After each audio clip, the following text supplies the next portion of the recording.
Part 1 पढ़ेंगे आज हम लोग, ठीक है, जो कि है the union and it's territory. ठीक है, कौन सा पार्ट फर्स्ट का क्या नाम है, ध्यान रखिएगा, ये नाम भी पूछ लेते हैं, बोल देंगे कि पार्ट 1 में जो पार्ट 1 है उसका क्या नाम है, तो नाम भी आपको याद रखना है, the union and it's territory अब देखिए, इसमें हमें पढ़ना है आर्टिकल 1 to 4। ठीक है, आज इसको ख़त्म कर देंगे, इस पार्ट को भी एक दिन में एक एक टॉपिक लेके चलेंगे, तो आराम से डेढ़ से 2 महीने में कॉन्स्टिट्यूशन कंप्लीट हो जाएगा अच्छे से। आपसे कहीं भी कोई कुछ भी पूछेगा तो आप बता देंगे। तो देखिए, जो आज हम लोग पढ़ेंगे उसमें हाँ, उसमें सबसे इम्पॉर्टेंट डिस्कशन वाला पार्ट हमारा होगा, जो इसमें एक वर्ड यूज़ किया गया, यूनियन जो एक वर्ड यूज़ किया गया इसमें कॉन्स्टिट्यूशन में,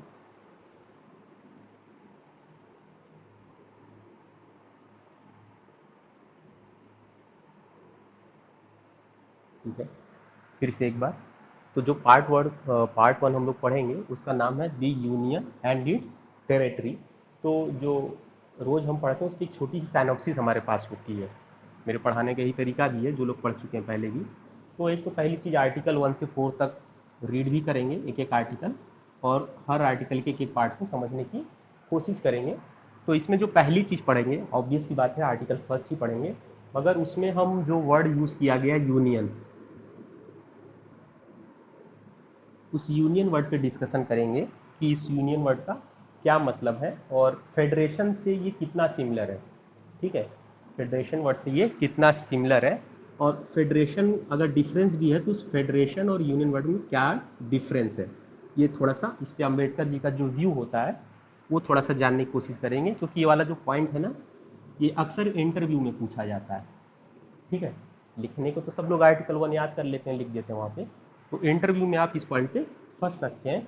इसके बाद जो दूसरी चीज़ हम पढ़ेंगे, इसी में आगे बढ़ेंगे, आर्टिकल 2 में जब आएंगे तो आर्टिकल 2 को हम 2 पार्ट में डिवाइड कर देंगे, और उसी में हम, और थोड़ा सा इसके पहले एक और पॉइंट यहाँ छूट गया, हम लोग इसमें एक 7th अमेंडमेंट की भी चर्चा करेंगे फर्स्ट वाले पार्ट में, इसी में 7th अमेंडमेंट की चर्चा करेंगे आर्टिकल 1 में। फिर आर्टिकल आपका जो आएगा, आर्टिकल 2 आएगा, आर्टिकल 2 को हम 2 पार्ट में डिवाइड करके देखेंगे, और इसमें हम पढ़ेंगे थोड़ा सा कि जो ये एडमिशन वर्ड वाली बात कर रहा है, या इस्टेब्लिशमेंट, 2 वर्ड की बात किया है, ये इसका क्या मतलब है। ठीक है, इसके बाद जब थर्ड आर्टिकल में आएंगे, तो थर्ड आर्टिकल में जो इसका प्रोविज़ो है उसको हम लोग अच्छे से पढ़ेंगे, और उसी में Babulal versus state of Bihar का केस है, Babulal versus state of Bihar का केस है, वो केस भी हम लोग आर्टिकल 3 में देखेंगे।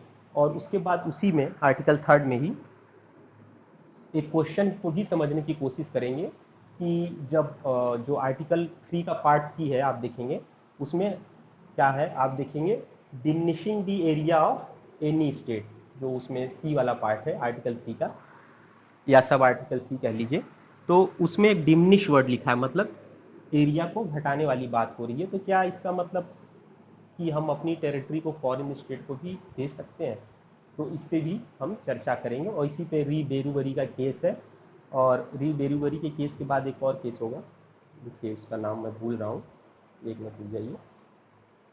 उसके बाद एक मगना भाई, मगना नहीं मगन भाई, MAGAN, मगन भाई का भी केस है। ये इतनी चीज़ें हम लोग इसमें पढ़ेंगे। क्या हुआ शिवेश, आवाज़ नहीं आ रही क्या तुमको? कई बार तुम आ जा रहे हो।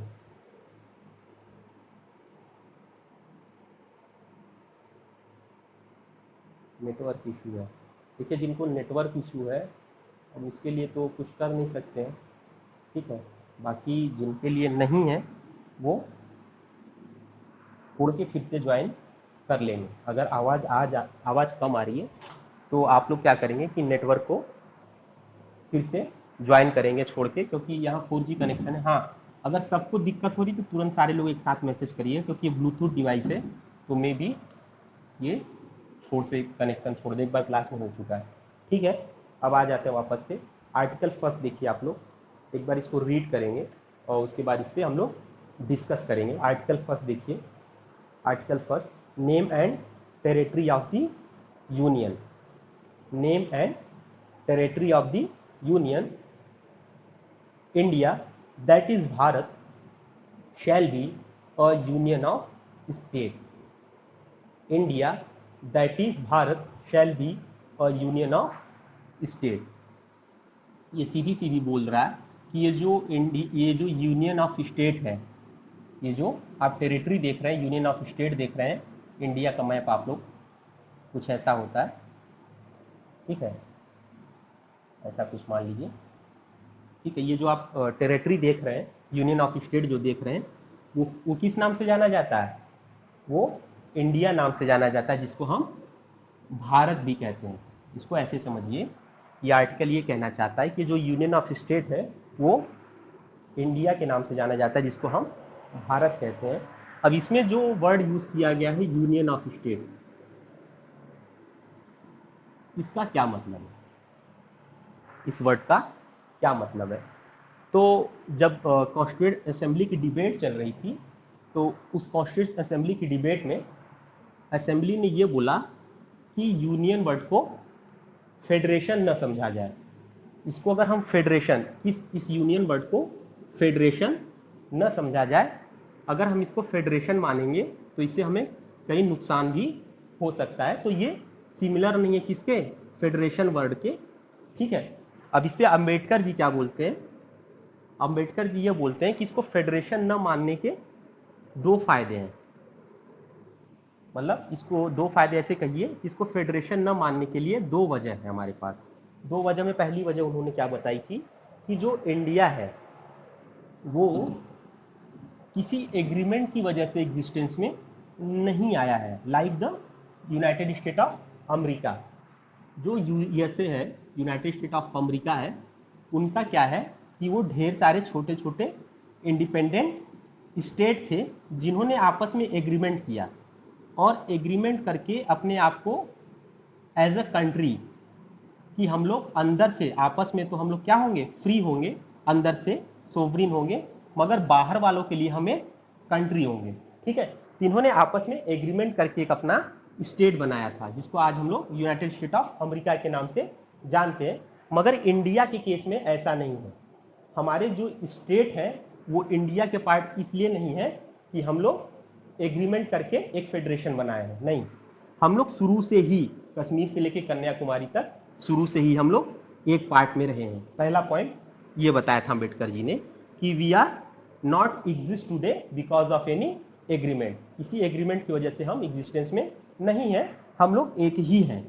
और ये हम छोटे छोटे स्टेट का डिवीजन इसलिए किए हैं क्योंकि हमारी पिक्यूलियर कंडीशन है। हमारे हर 10 कदम पे एक नई भाषा है, हर 10 कदम के बाद एक नई तरह की बोली है, ठीक है। एक नए माइंडसेट के लोग रहते हैं, तो उसको गवर्न करने के लिए, अपने गवर्नेंस के पर्पस की वजह से हमने छोटे छोटे पार्ट में इसको डिवाइड कर रखा है। दूसरा पॉइंट इन्होंने ये बोला था, पहला पॉइंट ये हो गया, पहला पॉइंट फिर से ध्यान से सुनिएगा। पहला पॉइंट ये इन्होंने बोला था कि we are not the result of the agreement among the state because we are a single unit of the territory. Ambedkar ji का ये कहना था कि we are a single unit of territory, हम एग्रीमेंट के थ्रू एग्जिस्टेंस में नहीं आए हैं। दूसरी चीज इन्होंने ये बोला था कि जैसे फिर से यूएस का एग्जांपल लेते हैं दूसरा पॉइंट समझने के लिए, कि इनके यहाँ क्या है, इस फेडरेशन में जो लोग शामिल हुए हैं, ये अभी हालांकि इसके रिस्ट्रिक्शन के लिए इन्होंने अमेंडमेंट ले आया था अपने यहाँ, तो इस फेडरेशन में जो लोग शामिल हुए थे वो कभी भी इस फेडरेशन को छोड़ के चले जाते थे। जब मन करता था तब वो अपने आप को इंडिपेंडेंट कंट्री घोषित कर लेते थे, यूएस वाले केस में बता रहा हूँ।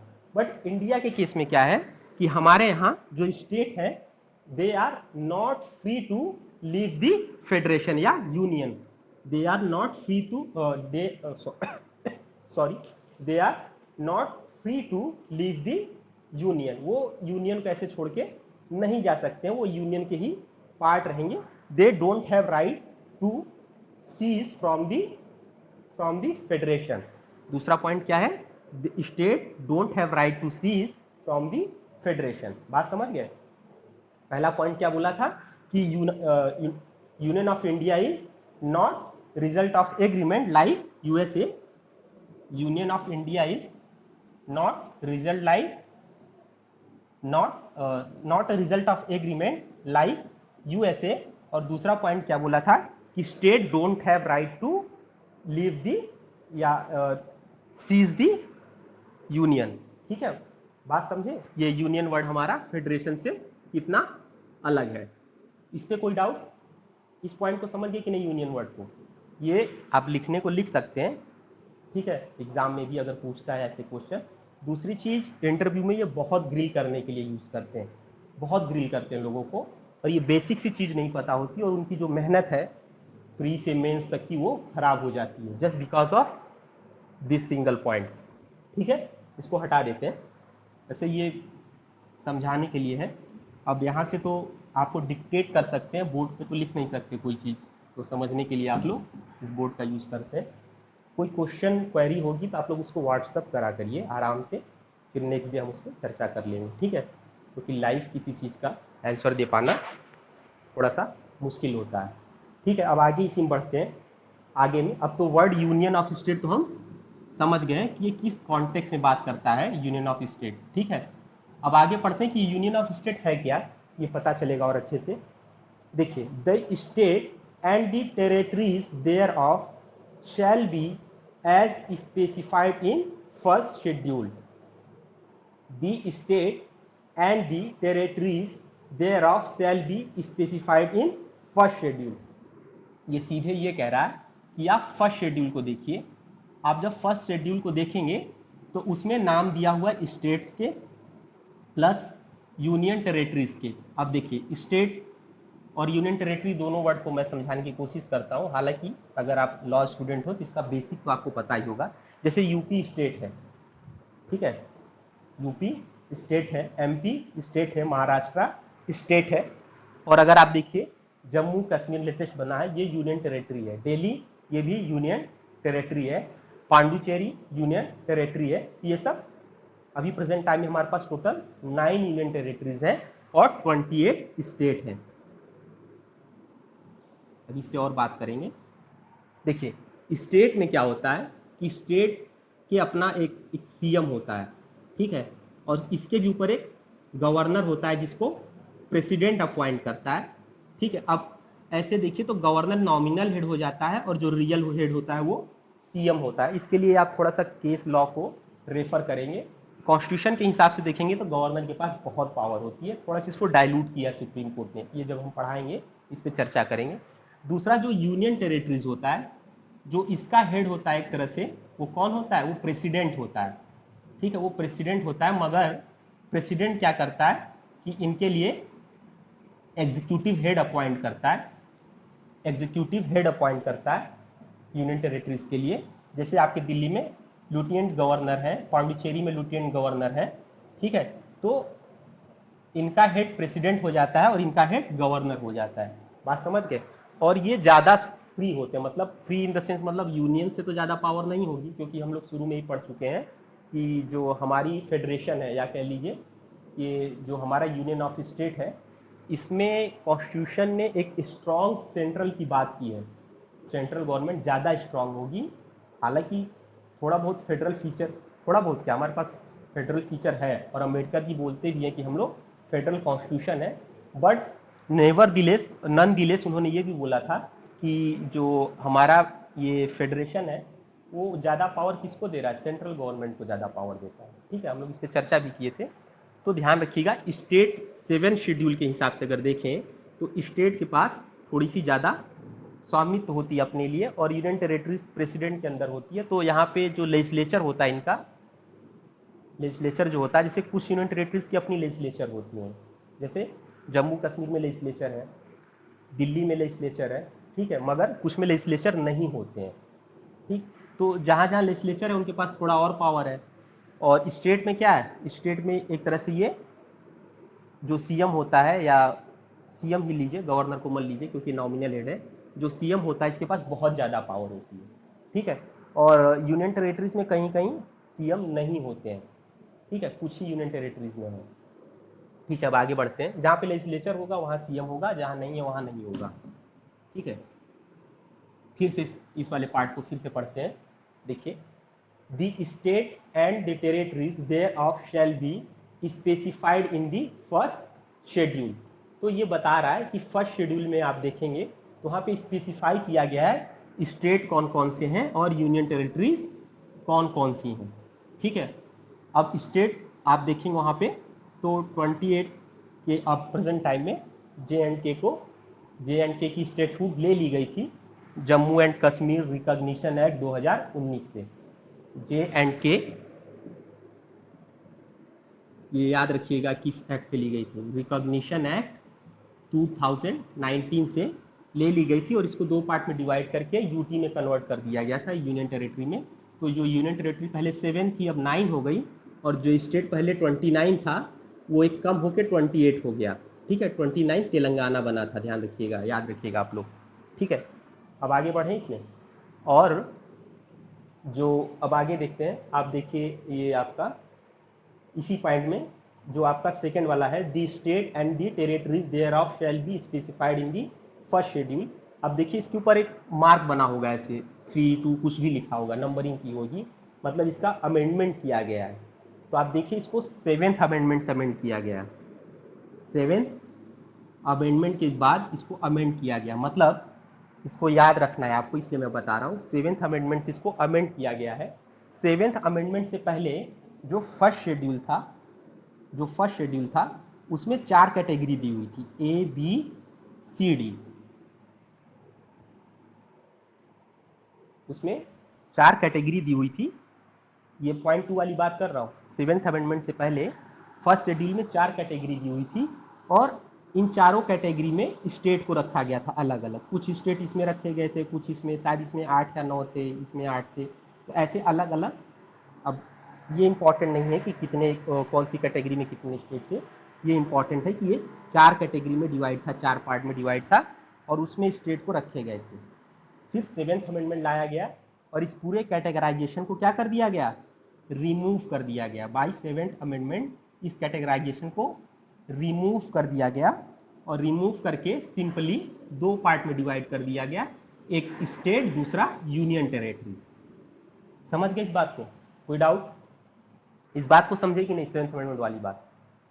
ठीक है, अब आगे चलते हैं। आगे थोड़ा सा अगर बढ़ेंगे तो इसी में बेयर एक्ट अपने बेयर टेक्स्ट अपने पास ही रखिएगा। थर्ड वाला पॉइंट देखिए। थर्ड वाला पॉइंट बताता है कि टेरिटरीज वर्ड में कौन कौन सी चीज़ें आएंगी। चलिए, अच्छी बात है। अब थर्ड वाला पॉइंट ये बताता है कि टेरिटरीज में कौन कौन सी चीज़ इंक्लूडेड है, मतलब कौन कौन से पार्ट इंक्लूडेड है। ठीक है, तब देखिए थर्ड पॉइंट पढ़िएगा साथ में, जब मैं पढ़ा करूँ तो आप लोग भी पढ़िए। देखिए बेयर एक्ट एकदम गंदी होनी चाहिए, पेन से आप उसको जितना मार्क कर सके उतना मार्क करिए और पॉसिबल हो तो रेड पेन यूज़ करा करिए। रेड कलर की खासियत ये होती है कि ये माइंड को ज़्यादा हिट करता है ना। हालांकि ये बोर्ड है तो इसमें नहीं दिखेगा, कॉपी में आपको दिख सकता है। ठीक है, ये माइंड को ज़्यादा हिट करता है और ज़्यादा देर तक याद रखता है, साइंटिफिकली प्रूफ है। ठीक है, रेड पेन से इसको आप जितना ही चीज़ें बताते हैं ना, छोटे छोटे पॉइंट होते हैं जो अमेंडमेंट वाली बातें होती हैं या कुछ अम्बेडकर साहब के क्या, देखिए कॉन्स्टिट्यूशन में अम्बेडकर जी को बार बार मैं कोट करूँगा। ठीक है, अब अम्बेडकर यूनिवर्सिटी से पीएचडी भी कर रहा हूँ तो मेरे लिए बहुत इंपॉर्टेंट है। ठीक है, और बचपन से उनको पढ़ते आ रहे हैं हम लोग शिशु मंदिर में, तो अम्बेडकर जी को काफ़ी कोट करते हैं वो सब भी। ठीक है, तो चलिए आगे आते हैं फिर से। अब थर्ड वाला पॉइंट देखिएगा। थर्ड वाला पॉइंट क्या बताता है कि टेरिटरीज वर्ड में, जो हमने अभी तक यूनियन टेरिटरी को वर्ड पढ़ा, तो ये जो इंडिया की टेरिटरी है वो इंडियन टेरिटरी में क्या क्या आता है, कौन कौन सी चीज़ें आती है, किससे किससे यूनियन टेरिटरी पूरी बन के तैयार हो रही है। ये यूनियन टेरिटरी की जगह आप ये करिए यूनियन ऑफ इंडिया तैयार हो रहा। ठीक है, ये जो यूनियन ऑफ इंडिया है वो कहाँ कहाँ की टेरिटरी से कंप्राइज हो रही है, कौन कौन सी टेरिटरी उसमें इंक्लूडेड होती है यूनियन ऑफ इंडिया में। ठीक है, तो पहला वाला पार्ट देखते हैं 3 का ए। सबसे पहले ये बोलता है दी टेरिटरीज ऑफ द स्टेट। तो यूनियन ऑफ इंडिया में क्या क्या आएगा, यूनियन ऑफ इंडिया में सबसे पहले आएगा स्टेट की territory. For example UP, MP, Jharkhand. ठीक है, ये सब यूनियन टेरिटरीज के एग्जाम्पल है। आगे देखिए B, the union territories specified in first schedule. देखिए इसके ऊपर ही पॉइंट बना होगा, मतलब इसको भी 7 अमेंडमेंट से ही ऐड किया गया है ना, क्योंकि 7 अमेंडमेंट से पहले क्या था, ABCD करके था ना। बात समझ रहे हैं कि नहीं, इसको फिर बताने की जरूरत नहीं है। अब देखिए फिर से बी वाला पार्ट क्या कहता है, दी union territories specified in first schedule, मतलब यूटी यूनियन टेरिटरी कौन कौन सी हो गई, JNK हो गई, दिल्ली हो गई, दमन दीव हो गई, लद्दाख हो गया, ये सब भी किसके पार्ट हैं, यूनियन ऑफ इंडिया के पार्ट है। और थर्ड वाला पॉइंट क्या बोलता है, such other territories as may be acquired, मतलब कोई और टेरिटरी जिसको हम क्या करेंगे, एक्वायर करेंगे। जैसे बात चलती है आजकल, आजकल क्या ये राइट विंग का एक मोटो रहा है अखंड भारत वाला, कि हमको जो अखंड भारत मतलब कि जो हमारा हिस्सा पार्टीशन के बाद उधर चला गया है हम उसको वापस लेंगे। हालांकि इंडिया बाहर अटैक नहीं करता है कभी भी, हमारी हिस्ट्री में हमने कभी अटैक नहीं किया। पूरा जम्बू द्वीप जो एक समय होता था अफगानिस्तान से लेकर हिंदू कुश की पहाड़ी वगैरह ले लीजिए, श्रीलंका ले लीजिए, ये सब जम्बू द्वीप था, ये सब कभी भारत के हिस्सा थे एक समय। तो ये धीरे धीरे इसीलिए कम होते गए क्योंकि हम थोड़ा एग्रेसिवनेस अपनी खोते चले गए। और फाइनली जब बुद्धिज़्म का आगाज़ हुआ कंट्री में, तो बुद्धिज़्म में बहुत ही हमें लिबरल बना दिया। ठीक है, हम इतने ज़्यादा लिबरल हो गए कि टेरिटरी हमारी लोग हमसे लेते गए। पहले पहले अफगानिस्तान गया, अफगानिस्तान लौकुश ने बसाया था, ध्यान रखिएगा, राम जी के जो 2 पुत्र थे लौकुश, उन्होंने अफगानिस्तान को इस्टेब्लिश किया था। उसके बाद नेपाल भी हमसे अलग हुआ, श्रीलंका अलग हुआ, तिब्बत अलग हुआ, और उधर भूटान, ये सब कभी एक समय हमारे हिस्सा हुआ करते थे। क्योंकि जो भूटानी राइटर आए थे इंडिया में, आप कभी उनका नाम पढ़ेंगे तिब्बती राइटर्स का, तो वो संस्कृत नेम है। ठीक है, अगर इंडियन हिस्ट्री पढ़िएगा NCERT में तो आप समझ जाएंगे कि ये सब कभी हमारे हिस्सा हुआ करते थे। तो ये जो थर्ड पॉइंट है वो क्या बोलता है, आपका जो थर्ड पॉइंट वो क्या बोलता है, such other territories as may be acquired. अब हम अगर फ्यूचर में जो राइट विंग का मोटो है अखंड भारत वाला, तो अगर ये कभी कब्जा कर पाए पाकिस्तान या गिलगित बल्तिस्तान में, तो वो भी क्या बन जाएगा, फिर वो भी इंडिया का हिस्सा बन जाएगा। ठीक है, बात समझ गए। ये आपका पूरा फर्स्ट आर्टिकल था, फर्स्ट आर्टिकल का ये पूरा आपका क्रक्स था। फर्स्ट आर्टिकल में सबसे पहले हम लोगों ने डिस्कस किया जो वर्ड यूनियन है। ठीक है, ये फेडरेशन के सिमिलर नहीं है, ये उनसे अलग है। जैसे एग्जाम्पल के लिए हम लोगों ने अमेरिका को लिया था। अमेरिका में क्या है कि ढेर सारे स्टेट ने आपस में एग्रीमेंट करके एक स्टेट बनाया, यूनियन ऑफ स्टेट बनाया अपना, यूनाइटेड स्टेट ऑफ अमेरिका इसलिए उसे बोलते हैं। बट जो इंडिया है, हमारा जो वर्ड यूनियन ऑफ इंडिया है, ये कनाडा से इंस्पायर्ड है। शुरू में ही बता चुके हैं ये सब बातें। तो ये जो यूनियन वर्ड है हमारा कनाडा से इंस्पायर्ड है। और ये जो हमारा यूनियन वर्ड है, इस पर अम्बेडकर जी ने कहा था कि we are not a result of the agreement between the state. ठीक है, हम एग्रीमेंट के रिजल्ट नहीं है, हम शुरू से ही एक टेरिटरी रहे हैं। दूसरी चीज, फेडरेशन में क्या होता है कि there is a will, there is a right, या विल कह लीजिए, किसके पास, स्टेट के पास होती है कि they can leave the federation any time. But हमारे केस में क्या है, state has no such power, उनके पास कोई राइट नहीं है कि वो कभी भी यूनियन को छोड़ के जा सके। ठीक है, इसके बाद मैंने चर्चा की थी कि 7 शेड्यूल के बाद फर्स्ट शेड्यूल में जो अमेंडमेंट किया गया था, और फर्स्ट शेड्यूल में ही स्टेट जो हमारे 28 स्टेट हैं मेंशन है उनके नाम, और जो 9 यूटी है उनके नाम मेंशन है। पहले 7 स्टेट थे, 29 सॉरी करेक्ट करिएगा इसको, 29 स्टेट थे और 7 यूटी थी। बट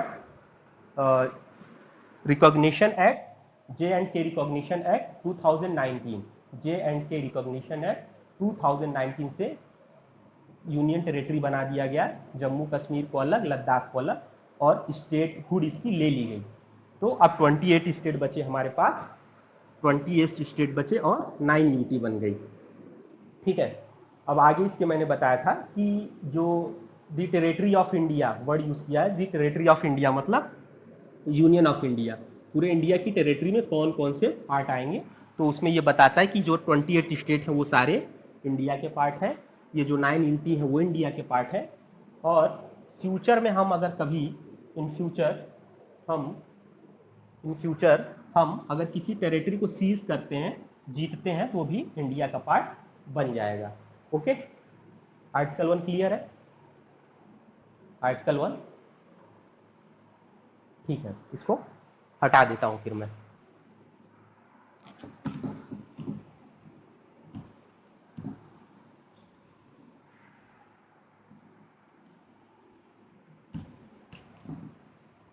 चलिए ठीक है, अब आर्टिकल 2 पे आ जाइए, आर्टिकल 2 पे आ जाइए। ठीक है, आर्टिकल देखिए, कोशिश करिए, सबसे बेस्ट चीज़ बता रहा हूँ, जियो, नाम ये जियो, ठीक है, एक सिम हम लॉन्च करेंगे मरो, ठीक है। तो जो जियो है इसका नेटवर्क अच्छा होता है और थोड़ा ये सस्ता भी पड़ता है, तो इसका जो 4G है ना वो अच्छा वर्क करता है। अपने अपने इलाके में देख लीजिएगा, या तो दूसरा एयरटेल, BSNL अगर जिसके पास है तो जीजस विल हेल्प, वो सरकारी है ना, ठीक है। तो जो एयरटेल है इसका भी 4G अच्छा आता है, खासतौर से दिल्ली के कुछ इलाकों में, और जियो तो हम लोग की तरफ अच्छा है। तो इसको अगर यूज़ करेंगे, ज़्यादा महंगा नहीं है, 200-300 रुपये का इन्वेस्टमेंट है, और 199 रुपये वाले में 1.5 GB मिलता है, तो आप 300 GB में क्लास कर लेंगे, लाइव क्लास, ठीक है। आगे बढ़ते हैं, आर्टिकल 2, आर्टिकल सेकेंड आर्टिकल जो है हमारा,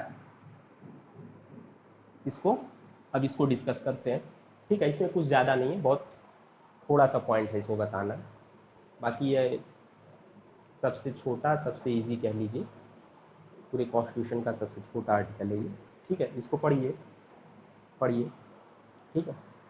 एडमिशन और establishment of new states, parliament में by law admit into the union. पहला क्या बोल रहा है, parliament by law, parliament by law to admit into the union, to admit into the union। दूसरा, आगे बढ़ते हैं इसी में, पार्लियामेंट में by law admit into the union और इस्टेब्लिश, और establish new state on such term and condition as it think fit. मतलब पार्लियामेंट में by law to admit into the union new state और इस्टेब्लिश न्यू स्टेट, किस condition पे, जैसा इसको, condition as it think fit, जैसा इसको अच्छा लगे, condition as it think fit, ठीक है। अब इसमें देखिए दो पॉइंट हमारे पास, कि पार्लियामेंट जो है क्या कर सकती है, एडमिट और इस्टेब्लिश कर सकती है। क्या एडमिट कर सकती है, to admit into the union new state, मतलब कोई पुरानी, मतलब पुरानी नहीं, कोई हमारी अपनी ही टेरिटरी होगी, इंडिया की ही एग्जिस्टिंग टेरिटरी होगी, इंडिया की ही एग्जिस्टिंग टेरिटरी होगी, जिसको वो किस में ऐड कर लेगी, यूनियन में। To admit into the union, to, फिर से इसको पढ़िएगा, आर्टिकल देखिएगा, parliament by law admit into the union, बीच वाला पार्ट छोड़ दीजिएगा, admit into the union new state, ठीक है, बीच वाला पार्ट छोड़ दीजिए, और इस्टेब्लिश को छोड़ के फिर से पढ़िएगा। इसको पढ़ना जानते हैं ना, अगर दो शब्द कॉमा के बीच में आता है तो एक अलग इंटरप्रिटेशन देता है, ठीक है, और उसके बाद वाला वो दोनों के साथ जाता है, ठीक है। इसको फिर से पढ़िएगा, पार्लियामेंट में by law admit into the union, अब ये जो कॉमा के बीच में इसको छोड़ के पढ़िएगा आगे, पार्लियामेंट में by law admit into the union new state, मतलब यूनियन में वो किसी नए स्टेट को ऐड कर लेगा। अब ये न्यू स्टेट का ये मतलब नहीं है कि कोई नया स्टेट बाहर से उठा के लाएगा, नहीं, कोई स्टेट होगा उसको हम क्या करेंगे, यूनियन में एडमिट कर लेंगे। जैसे अभी के एग्जांपल के लिए जम्मू एंड कश्मीर, JNK पहले से एग्जिस्टिंग स्टेट था हमारे यहाँ, ठीक है, अच्छा स्टेट था, अच्छा खासा चल रहा था, बट वहाँ बहुत सी प्रॉब्लमें लग रही थी गवर्नमेंट को, तो उसने उसको क्या किया, यूनियन में एडमिट कर लिया। बात समझे, ये फर्स्ट वाला पॉइंट समझ गया कि नहीं, ये वाला पॉइंट समझिएगा। टू एडमिट, एडमिट वर्ड मतलब है कि कोई चीज एग्जिस्ट कर रही होगी, उसको हम फिर यूनियन में एडमिट कर लेंगे, ठीक है। To admit into the union new state, कोई एक स्टेट है, ठीक है, उसको फिर हम क्या करेंगे, यूनियन में एडमिट कर लेंगे। दूसरा पॉइंट देखिएगा, टू इस्टेब्लिश न्यू स्टेट, ये वाला जो है, ये वाला बात करता है कि हम कोई टेरिटरी एक्वायर करके और उसको फिर स्टेबल करेंगे, मतलब जो स्टेट हमारे पास नहीं है, मतलब इसको ऐसे समझिए, बाई एक्विजिशन हम किसी टेरिटरी को एक्वायर करके स्टेबल करेंगे, स्टैब्लिशमेंट करेंगे उसका। ठीक है, दोनों पॉइंट समझिएगा। पहला पॉइंट बताता है, पहला पॉइंट बात करता है कि किसी पुराने एग्जिस्टिंग स्टेट को हम किस में एडमिट करेगी, पार्लियामेंट, यूनियन में, एग्जाम्पल के लिए जम्मू एंड कश्मीर। और दूसरा बात करता है स्टैब्लिश्ड अ न्यू स्टेट, ये बात करता है बाई एक्विजिशन, एक्वायर करके कोई नया स्टेट की। बात समझ गए? और कुछ नहीं था इसमें, और कुछ नहीं था इसमें। ठीक है, अब आगे देखिए जो आपका 2A है, हालांकि वो है नहीं, हटा दिया गया है, मगर वो बहुत पूछा जाता है एग्जाम में, उससे 2 क्वेश्चन बनते हैं। 2A से 2 क्वेश्चन आते हैं पीटी में, और लोग हमेशा गलत करके आते हैं। फिर से मैं कह रहा हूँ, पीटी में इससे हमेशा 2 क्वेश्चन बनते हैं, और लोग जनरली उसको गलत कर देते हैं। क्यों गलत कर देते हैं?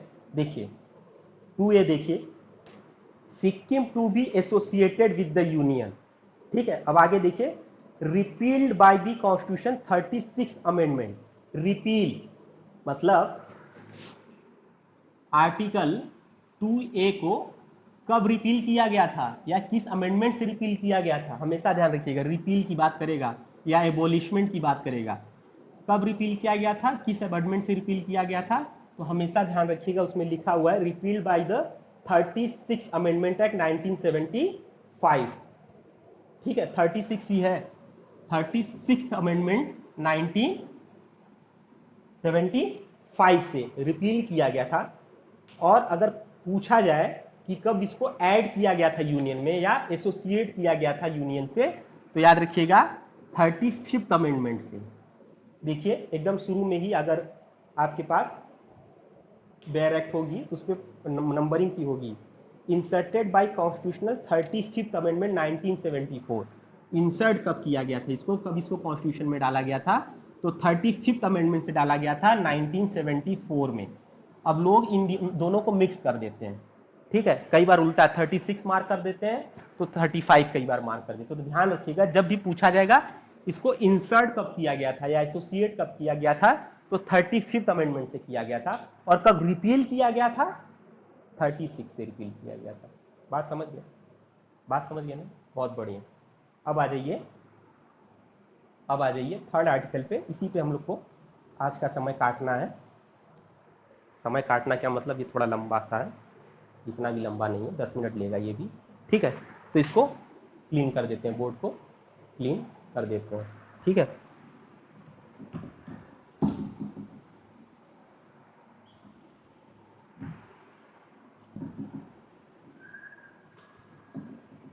चलिए अब देखिए जो आपका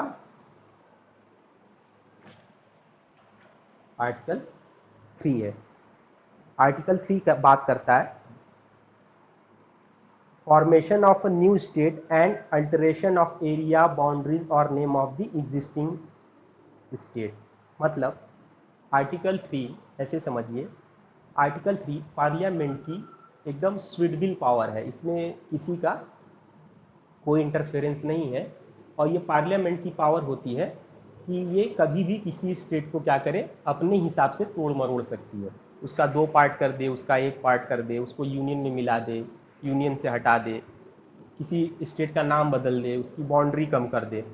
ठीक है, तो ये सब जो सारी पावर है पार्लियामेंट, अल्टरेशन वगैरह की पावर स्टेट की, वो आपकी दी हुई है आर्टिकल 3 में। ठीक है, तो इसको पढ़ते हैं और आगे बढ़ेंगे। इसमें प्रोविज़ो पे थोड़ा चर्चा करेंगे। प्रोविज़ो ये शायद अमेंड भी किया गया था, ध्यान रखिएगा 5th अमेंडमेंट से। हालांकि ये अभी तक पूछा नहीं गया है कि किस अमेंडमेंट से प्रोविज़ो को अमेंड किया गया था, मगर आप जानते रहिएगा नए क्वेश्चन लोग ऐसे ही बनाते हैं। ठीक है, आइए पढ़ते हैं इसको। Formation of a new state and alteration of area, boundaries और name of the existing state. देखिए अल्फ़ाबेटिकली लगा हुआ है इसमें, अल्टरेशन ए से शुरू हो रहा है, बाउंड्रीज बी से शुरू हो रहा है, नेम एन से शुरू हो रहा है। तो अल्फ़ाबेट में देखिए एक दूसरे के बाद आते हैं, तो इससे आपको मेमोराइज करने में ईजी होगा। ठीक है, आगे देखते हैं। पार्लियामेंट में बाय लॉ, अब ए वाला पार्ट पढ़ेंगे अभी, ए वाला। ठीक है, पार्लियामेंट में by law form a new state by separation of the territory from any state और by the separation of territory from any state और by uniting two or more state or part of the state or by uniting any territory to the part of any state। तो जो आपका ए वाला part है वो देखिए, वो ये बोलता है कि parliament form a new state by separation of the territory from any state, by separation of territory from any state. दूसरा क्या बोलता है, बाय यूनाइटिंग टू और more state, by uniting two और more state.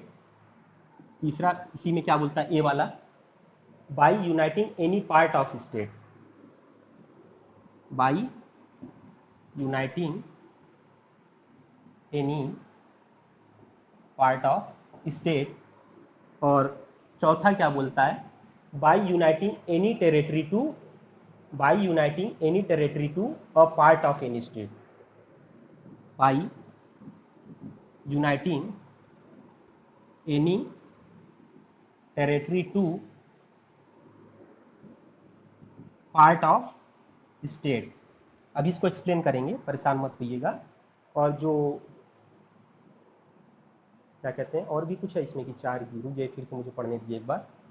Form a new state by separating of the territory from any state, by uniting two और more state, और by uniting part of state, और by uniting any territory to any part of state. ठीक है, ये बात करता है article जो 3 है, ये बात करता है कि पार्लियामेंट की पावर को किसी नई स्टेट को क्रिएट करने की, 3A। ठीक है, अब इसमें क्रिएशन ऑफ जो नया स्टेट हो रहा है ना, वो एक्विजिशन के थ्रू नहीं हो रहा है, एक्विजिशन के थ्रू आर्टिकल 2 में होगा, पढ़ चुके हैं हम लोग। इसमें जो एग्जिस्टिंग स्टेट है या टेरिटरीज है, उन्हीं से ही ये क्रिएट कर रहा है। ठीक है, तो कैसे क्रिएट कर सकता है, पहला चीज bye separating a territory from any state. Suppose करिए कोई पुराना स्टेट था, जैसे तेलंगाना वाला था, आंध्र प्रदेश और तेलंगाना, पहले ये एक ही थे। फिर इसने क्या किया, आंध्र प्रदेश रिकॉग्निशन एक्ट ले आया। ठीक है, फिर उससे डिवीजन कर दिया इसका 2 पार्ट में। ठीक है, तो पहला वाला पार्ट समझिए, bye separating of a territory from any state. कोई पुराना एक स्टेट है, जैसे उत्तर प्रदेश है, अब इसी को आप 4 पार्ट में डिवाइड कर दीजिए। ठीक है, तो ये कौन कर सकता है, पार्लियामेंट कर सकती है by law. State recognition act ले आती है उसके लिए वो उसके लिए कोई भी अगर स्टेट का आपको कुछ भी करना हो, पार्टीशन करना हो, कुछ करना हो, तो स्टेट रिकॉग्निशन एक्ट लेके आती है पार्लियामेंट, और वो उसके थ्रू क्या करती है, उस स्टेट को सेपरेट कर देती है। इसका एक प्रोसीजर होता है जो अभी हम लोग पढ़ेंगे कि वो प्रोसीजर क्या है, किसी स्टेट के डिवीजन का प्रोसीजर क्या है। ठीक है, अभी इसी में दिया हुआ है। और दूसरा क्या, बाय यूनाइटिंग टू और मोर स्टेट। अब देखिए, हालांकि ऐसा हमारे यहाँ कम ही है कि 2 स्टेट को मिला के एक स्टेट बना दो, क्योंकि अभी हमारे यहाँ क्या होता है, लैंग्वेज के आधार पे हम बदल दे रहे हैं, या कह लीजिए एथनिक कल्चर के आधार पे डिवीजन कर दे रहे हैं। तो जो सेकेंड पॉइंट है वो ये बोलता है बाय यूनाइटिंग टू और मोर स्टेट, मतलब यूपी और एमपी को मिला के कोई नया कोई नया स्टेट बना दे। ठीक है, third point, by uniting any part of states, मतलब कुछ पार्ट यूपी का ले ले, कुछ पार्ट एमपी का ले ले, और कुछ पार्ट छत्तीसगढ़ का ले ले, और इनको मिला दे आपस में। बात समझ रहे हैं, पार्ट ऑफ स्टेट की मतलब डिफरेंट स्टेट से थोड़ा थोड़ा पार्ट लेके एक नया स्टेट बना दे।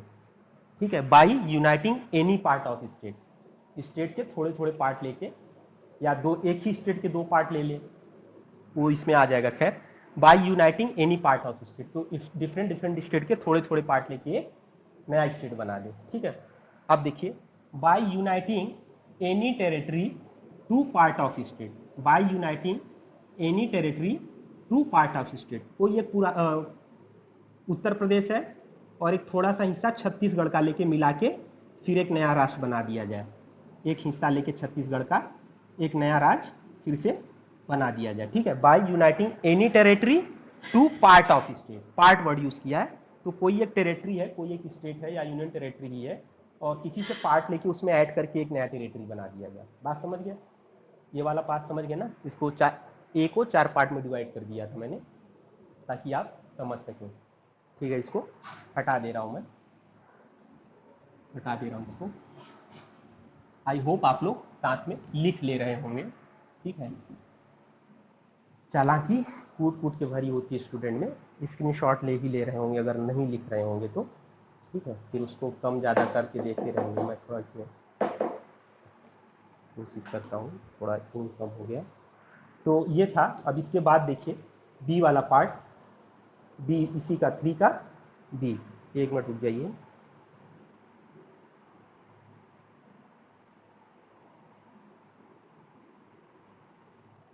ठीक है, ये भी एक सबसे ख़राब काम यही है रिफिल करने वाला। ये जो नीचे आई होगी ना, ये आपके हाथ में लगेगी। वैसे भी सफ़ेद कामों में हाथ काले होते हैं और काले हाथों में तो काले कामों में हाथ साफ होते हैं। जो काला काम करते हैं ना वो एकदम सफ़ेद कपड़े उपड़े पहने रहेंगे, देखिए वाइट कॉलर क्रिमिनल नेता लोग हमारे। और जो बेचारे टीचर वीचर होते हैं ना उनके हाथ गंदे रहते हैं, वो सफ़ेद काम कर रहे हैं, मतलब जो मेहनत करेगा उसके हाथ गंदे ही रहेंगे आप अक्सर। ठीक है, आइए अब वापस आ जाते हैं, रिफिल हो गया। ठीक है, अब देखिए 3 का बी देखिए, increase the area of any state. तो किसी भी स्टेट का अगर एरिया इंक्रीज करना हो, वो भी पावर किसके पास होती है? पार्लियामेंट के पास होती है। अब उत्तर प्रदेश गवर्नमेंट चाहे कि उसको अपनी बाउंड्री बढ़ा लेनी चाहिए और क्या काम करे, उत्तराखंड का कुछ हिस्सा कब्जा कर ले, नहीं कर सकती। ऐसा काम यूपी गवर्नमेंट नहीं कर सकती। इनफैक्ट कोई भी स्टेट ऐसा नहीं कर सकता। अगर बाउंड्री इंक्रीज करना है तो ये काम सेंट्रल गवर्नमेंट का ही है, और वो जब इंक्रीज करेगी तो उसके लिए बी वाले आर्टिकल 3B का यूज करेगी। ठीक है, आगे चलिए c, diminish the area of any state. किसी स्टेट की एरिया कम कर दे। अब एरिया कब कम होगा? जब उस स्टेट से कोई नया स्टेट बना दे। जैसे यूपी से उत्तराखंड अलग हुआ था तो यूपी का एरिया डिमिनिश हो गया, तो उसमें 2 आर्टिकल रिपोर्ट्स हुए थे। एक तो आपका ए वाला हो गया था 3A, form a new state by separation का। दूसरा यूपी का एरिया डिक्रीज भी कर रहे थे तो उसके लिए उन्होंने सी यूज़ किया था, 3C। ठीक है, बात समझ रहे होंगे आप लोग। तो अब ये जो 3 का आर्टिकल 3 का सी वाला पार्ट है, सब आर्टिकल सी है, इस पे एक क्वेश्चन एराइज हो गया था कि ये जो word diminishing the area of any state है, जो एरिया डिमिनिश करने वाली बात हो रही है या सेसेशन की बात हो रही है, क्या इस आर्टिकल का यूज करके, क्या इस आर्टिकल का यूज करके इंडियन गवर्नमेंट या सेंट्रल गवर्नमेंट इंडिया का कोई पार्ट फॉरेन कंट्री को दे सकता है? फॉरेन कंट्री को मतलब अगर हमारे गवर्नमेंट को लगता है कि ये कोई पार्ट हम पाकिस्तान को दे दें तो क्या ये ऐसा कर सकता है? सी वाला पार्ट यूज करके। तो इसी पे एक केस हुआ था आपका, इसी पे एक केस हुआ था, रिबेरू बरी का केस हुआ था, रिबेरू बरी यूनियन केस हुआ था। इस केस को कई बार साइड कर चुके हैं। तो रिबेरू बरी के केस में यही बात रेज की गई थी। तो इस पे सुप्रीम कोर्ट ने बोला था, रिबेरू बरी का केस था, इसी में सुप्रीम कोर्ट ने बोला था कि पार्लियामेंट के पास ऐसी पावर नहीं है। ये जो घटाने जोड़ने वाली पावर है ये अंदर आप करिए, मगर बाहर किसी को आप अपनी टेरिटरी नहीं दे सकते हैं। उसके लिए आपको क्या करना पड़ेगा? कॉन्स्टिट्यूशन का अमेंडमेंट करना पड़ेगा। अगर गवर्नमेंट को इंडिया का कोई पार्ट फॉरेन को देना है, किसी भी फॉरेन कंट्री को देना है, बांग्लादेश को देना है, पाकिस्तान को देना है, श्रीलंका को देना है, तो उसके लिए पार्लियामेंट को अमेंडमेंट लाना पड़ेगा। एग्जाम्पल के लिए अभी आपको याद होगा 100 अमेंडमेंट जो हुआ था, जिसमें हमने बांग्लादेश को कुछ टेरिटरी दी थी, बांग्लादेश को हमने कुछ टेरिटरी दी थी, बदले में उससे हमने ली भी थी। लेने के लिए अमेंडमेंट की ज़रूरत नहीं होती है, लेने के लिए अमेंडमेंट की ज़रूरत नहीं होती है, देने के लिए अमेंडमेंट आपको करना पड़ेगा। बात समझ रहे हैं कि नहीं? बात समझ रहे हैं कि नहीं? लेने के लिए कैसा अमेंडमेंट, पर मिल रहा है ले लो यार। एक तो मिल भी रहा है, ऊपर से मेहनत भी करोगे नहीं, किसी को दे रहो। आपको अगर सपोज करिए, खास तौर से अभी एग्जांपल ले लीजिए, बुआ हुआ आती हैं घर वर पे शादी वादी के मौसम में, तो फूफा उफा मुंह बना लेते हैं अच्छे से, अगर उनकी खातिरदारी ना हो तो उनको मनाने के लिए जब कुछ देना होता है ना, तो मम्मी से ज़रूर पूछते हैं घर की जो महिलाएं होंगी, माता जी, उनसे पिताजी लोग जरूर पूछेंगे कि क्या दिया हुआ जाए, मगर वहीं पे फूफा कभी फूआ से नहीं पूछेंगी क्या लिया जाए, तो कहती हैं जो मिले ले लो। ठीक है, तो वही यहाँ समझिए, आपको जब मिल रहा है तो ले लीजिए, अमेंडमेंट की ज़रूरत नहीं है, मगर अगर आपको देना है तो आपको पूछना पड़ेगा। ठीक है, फिर इसी इसी कॉन्टेक्स्ट में एक और केस हुआ था, मगन भाई वर्सेस यूनियन ऑफ इंडिया। मगन भाई, MAGAN, मगन, मगन भाई वर्सेस यूनियन ऑफ इंडिया, मगन भाई वर्सेस यूनियन ऑफ इंडिया। अब इसमें क्या था, जो रन और कच्छ, रन एरिया ना कच्छ का, रन ऑफ कच्छ जिसको बोलते हैं, एक एरिया है ना रन ऑफ कच्छ, गाना वाना भी बना हुआ है। तो इसमें क्या हुआ था कि कुछ डिस्प्यूट था, बाउंड्री डिस्प्यूट को लेकर पाकिस्तान से। तो ये था कि जो इंडियन गवर्नमेंट चाहती थी, वो चाहती थी कि इस डिस्प्यूट का जो मसला है उसको एक ट्रिब्यूनल के थ्रू सॉल्व कराया जाए। तो एक इस पर क्वेश्चन रेज हो गया, क्या मैटर ट्रिब्यूनल को भेजने के लिए भी अमेंडमेंट करना पड़ेगा, क्योंकि उसमें कुछ ना कुछ हमारी बाउंड्री इधर उधर होती ही। तो गवर्नमेंट चाहती थी कि ट्रिब्यूनल के पास चली जाए मैटर और वहाँ से ये सॉल्व हो जाए। तो सुप्रीम कोर्ट ने बोला था कि मैटर को अगर आप रेफ़र कर रहे हैं ट्रिब्यूनल को, तो इसके लिए आपको अमेंडमेंट की ज़रूरत नहीं है, क्योंकि इसमें सेसेशन ऑफ टेरिटरी नहीं होता, इसमें टेरिटरी हमारी कम नहीं होती है, बल्कि हम डिस्प्यूट एक सॉल्व करते हैं, सुप्रीम कोर्ट का कहना था। अगर लिखना चाहें जजमेंट तो लिख लीजिए, इट वॉज हेल्ड दैट, ये मगन भाई वाली बात कर रहा हूँ, Maganbhai versus union of India वाले केस का जजमेंट लिखवा रहा हूँ। It was held that an agreement to, it was held that an agreement to refer the dispute and agreement to refer the dispute and agreement to refer the dispute to a tribunal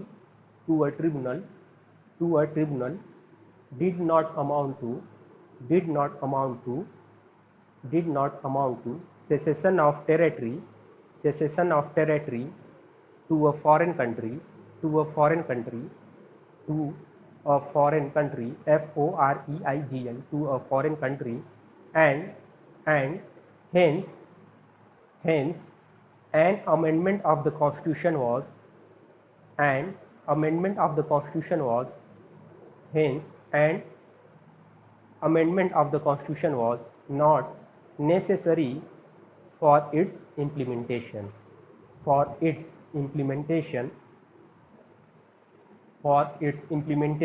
full stop. It could be implemented by government of India, it could be, चाय बना रहा भाई, बहुत अच्छा महक रहा है, देखो देता है कि नहीं। It could be implemented by government of India under its executive power। फिर से सुनिएगा, it could be implemented by government of India under its executive power। पूरा जजमेंट मैं फिर से बोल दे रहा हूँ अगर किसी का छूट गया होगा। It was held that an agreement to refer the dispute to a tribunal did not amount to secession of territory to a foreign country, and hence an agreement of the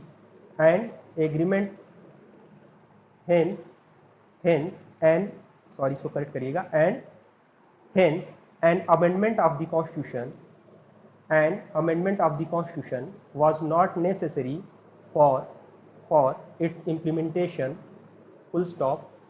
It could be implemented by government of India under its executive power।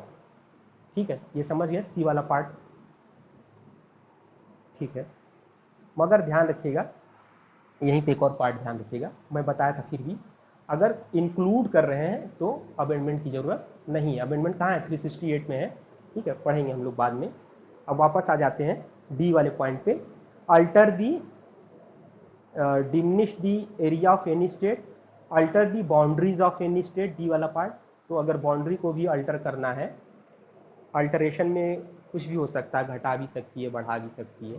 ठीक है, कुछ भी कर सकती है, न घटे न बढ़े हो सकता, मगर उसका पोजीशन चेंज हो जाए, हो सकता है 4 किलोमीटर हम इधर दे दिए मगर 4 किलोमीटर उधर से घटा दिए, तो अल्टरेशन थोड़ा बड़ा वर्ड है। Alter the boundaries of any state, और लास्ट में ई है alter the name of any state. अगर किसी स्टेट का नाम भी बदलना है तो कौन बदलेगा? अभी बंगाल का बदला था, शायद ध्यान होगा, उड़ीसा का बदल चुका है, तो कई जगह का नाम बदल चुका है। तो वो क्या करते हैं कि सेंट्रल गवर्नमेंट से रिक्वेस्ट करते हैं, फिर पार्लियामेंट या सेंट्रल गवर्नमेंट बोलिए, जो भी बोल लीजिए, पार्लियामेंट वर्ड ज़्यादा सही रहेगा।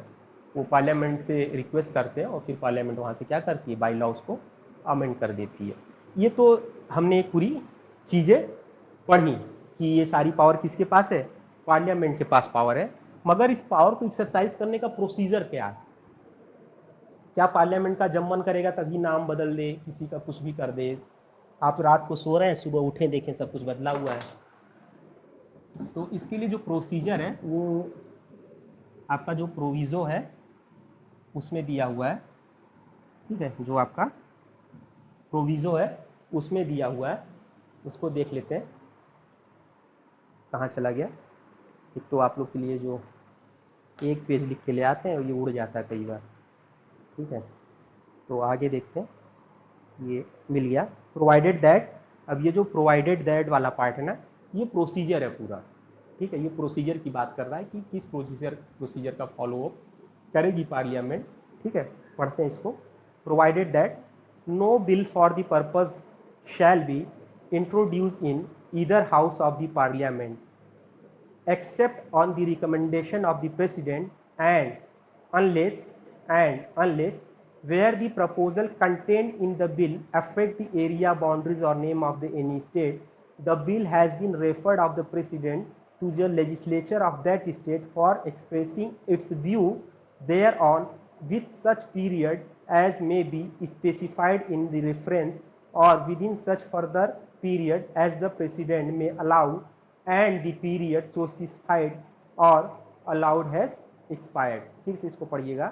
Provided that no bill for the purpose shall be introduced in either house of the parliament except on the recommendation of the president and unless where the proposal contained in the bill affect the area boundaries or name of any of the state, the bill has been referred by the president to the legislature of that state for expressing its view thereon with such period as may be specified in the reference or within such further period as may president may allow and the period so specified or allowed has expired। ठीक है। अब इसका procedure simplify करते हैं। पहली चीज, किसी भी स्टेट की एरिया वगैरह का डिमिनिशन या कोई भी अल्टरेशन स्टेट के बाउंड्री को लेकर हो, नेम को लेकर हो, उसकी एरिया को लेकर हो, उसकी बाउंड्री को लेकर हो, कोई भी अल्टरेशन अगर ऐसा करना है तो अल्टरेशन पार्लियामेंट तब तक नहीं करेगी जब तक कि प्रेसिडेंट रिकमेंड नहीं करेगा।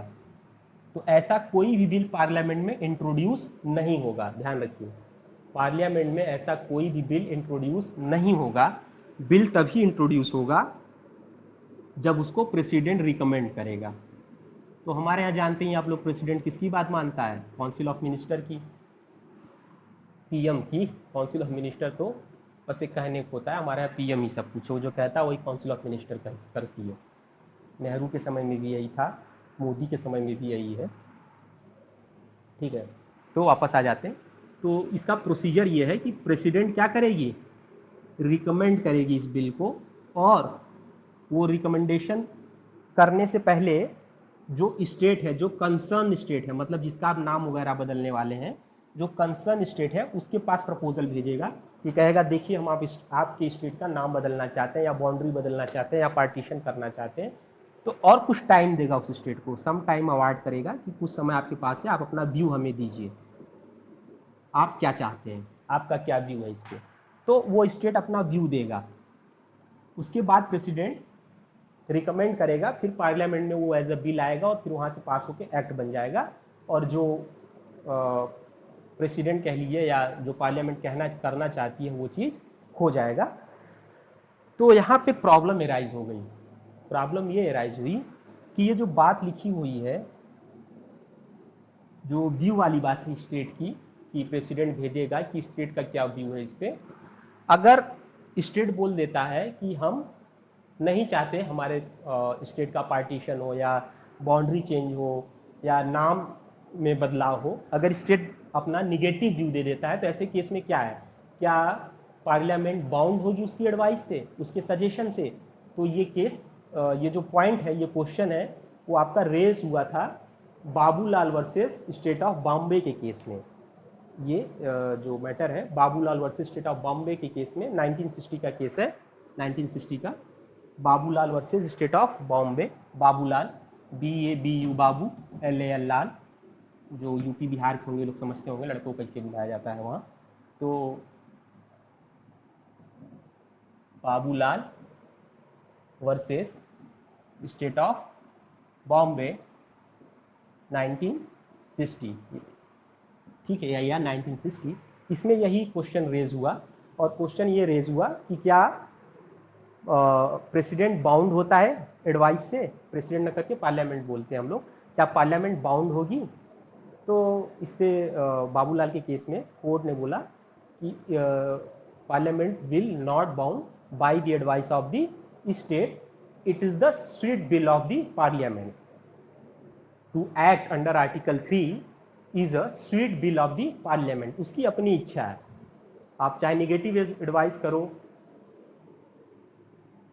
आप चाहे निगेटिव एडवाइस। हाँ, अब क्लास तो प्रशांत जी खत्म होने वाली है, आप पूरे लगभग 5 मिनट पहले हैं बंद होने के, ठीक है, फिर भी तो ये पूरी की पूरी 4 बजे से शुरू करते हैं, 5-5-10 तक ख़त्म कर देते हैं। तो ये अब अभी तो ठीक है, मगर सोच रहे हैं 1 हफ्ते बाद 5 से 6 कर दें इसको, कई लोग कह रहे हैं। देखते हैं, अभी पुराने स्टूडेंट अगर हमारे हाँ बोलेंगे तभी 5 से 6 हो पाएगा, नहीं तो 4 से 5 ही चलेगा। तो ये जो पूरी बात है वो स्वीट बिल ऑफ पार्लियामेंट होती है, ठीक है, बाबूलाल के केस में बोला गया था। ये आपका आर्टिकल 3 में जितना बताना था वो बात पूरी हो गई, इसके बाहर से कोई कुछ नहीं आने वाला। तो 7th अमेंडमेंट वाली बात याद रखिएगा, सिक्किम वाला जो बात बताया वो भी याद रखिएगा।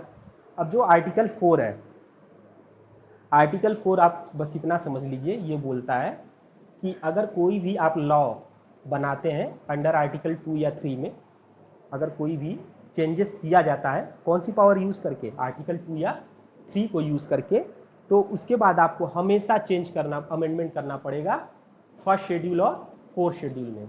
2 शेड्यूल में आपको अमेंड करना पड़ेगा, फर्स्ट में एंड आर्टिकल 4 बता रहा हूँ 4th शेड्यूल में, क्योंकि फर्स्ट शेड्यूल किसकी बात करता है, name of the state plus union territories की, और 4th article sorry 4th schedule बात करता है काउंसिल ऑफ स्टेट में जो सीटें होती हैं उसकी, allocation of the seat of the council of state, ठीक है, कौन से स्टेट में कितनी सीटें दी हुई हैं काउंसिल ऑफ स्टेट की, सबसे ज़्यादा किस स्टेट की दी हुई है, सबसे कम किस स्टेट की दी हुई है, MP में कितनी है, और देखिए कुछ स्टेट की काउंसिल ऑफ, कुछ स्टेट की जो सीटें हैं काउंसिल ऑफ स्टेट की, वो एग्जाम में बहुत पूछता है, जैसे यूपी की कितनी है, MP की कितनी है, क्या कहते हैं बिहार की पूछ लेता है, ठीक है, महाराष्ट्र की पूछता है, और क्या नाम है आपका, बंगाल की पूछता है।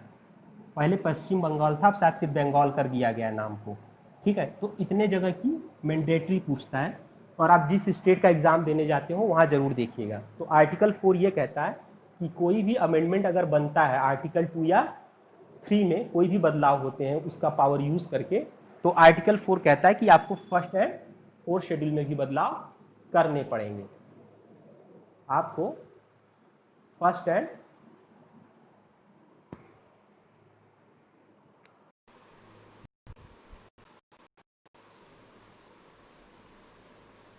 आवाज का प्रॉब्लम हो रहा है, आवाज जा रही है,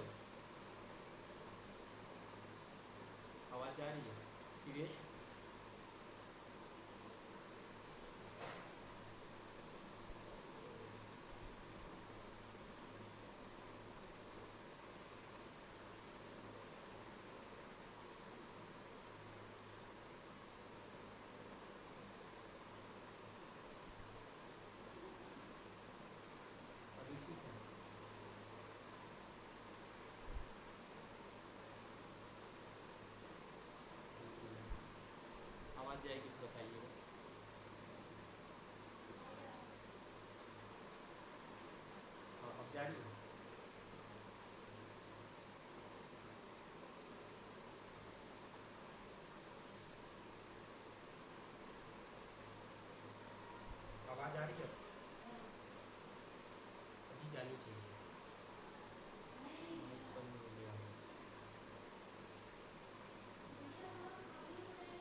एक मिनट रुक जाइए बस। हाँ शिवेश, उधर से तुम बोलो कुछ। शिवेश, अगर आवाज़ जा रही हो तो ठीक है।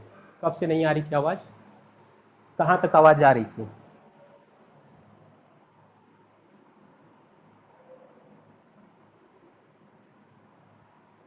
ठीक है। Okay okay. ठीक। ठीक है, फिर वहीं से बताते हैं। ठीक है, आर्टिकल 4 वाला पार्ट फिर से बताते हैं आप लोग को। आर्टिकल 4 आप लोग खुद से पढ़ लीजिएगा, क्योंकि वो इम्पॉर्टेंट नहीं है, बट मैं बता दे रहा हूँ उसको, ऐसे समझ लीजिए। आर्टिकल 4 सिंपली ये बोलता है कि जब भी पार्लियामेंट अपनी पावर यूज़ करेगी, जब भी पार्लियामेंट अपनी पावर यूज़ करेगी, आपकी क्या कहते हैं, आर्टिकल 2 या आर्टिकल 3 वाली, ठीक है, आर्टिकल 2 या आर्टिकल 3 वाली पावर जब भी पार्लियामेंट अपना यूज़ करेगी, तो वो अमेंड करेगी फर्स्ट शेड्यूल और फोर्थ शेड्यूल के, फर्स्ट शेड्यूल और फोर्थ शेड्यूल के, क्योंकि फर्स्ट शेड्यूल में क्या है, नाम दिए हुए हैं स्टेट और यूटी के, और 2 और 3 में आप क्या कर रहे हैं, नए स्टेट बनाते हैं या स्टेट की बाउंड्रीज चेंज करते हैं, तो आपको वहाँ अमेंड करना पड़ेगा। और फोर्थ शेड्यूल क्या बोलता है, वो allocation of the seat council of state की बात करता है। जो सीटें काउंसिल ऑफ स्टेट को दी गई हैं, जितनी भी सीटें काउंसिल ऑफ स्टेट को दी गई हैं, तो जब भी आप पार्टीशन वगैरह करोगे तो उन सीट्स का भी बंटवारा करोगे, ठीक है। इसके बाद कुछ ऐसे स्टेट हैं जिनकी सीटें पूछ लेता है ऑब्जेक्टिव एग्जाम वगैरह में, जो लोग जुडिशियल का एग्जाम देते होंगे, तो ठीक है, आवाज़ आ रही है, तो वो लोग ध्यान देंगे।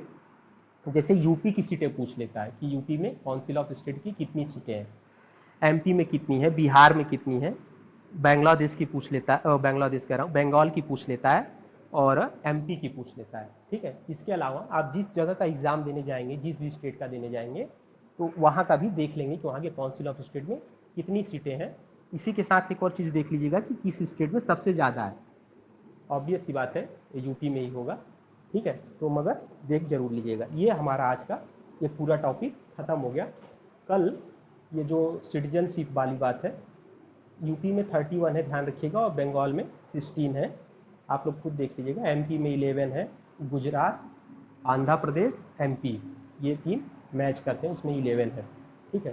तो कल सिटीजनशिप वाला पार्ट देखेंगे हम लोग, ठीक है, और उसके बाद कोशिश करेंगे जो आर्टिकल 12 है आपका स्टेट, उसको समझने की कोशिश करेंगे, उस पर चर्चा करेंगे, ठीक है। जो लोग लेट से ज्वाइन किए हैं, 4 बजे कोशिश करिए कि आ जाइए थोड़ा सा, क्योंकि अभी 4 से 5 या 5:10 तक चलाते हैं, ठीक है। ठीक है, समझ आया होगा आई होप।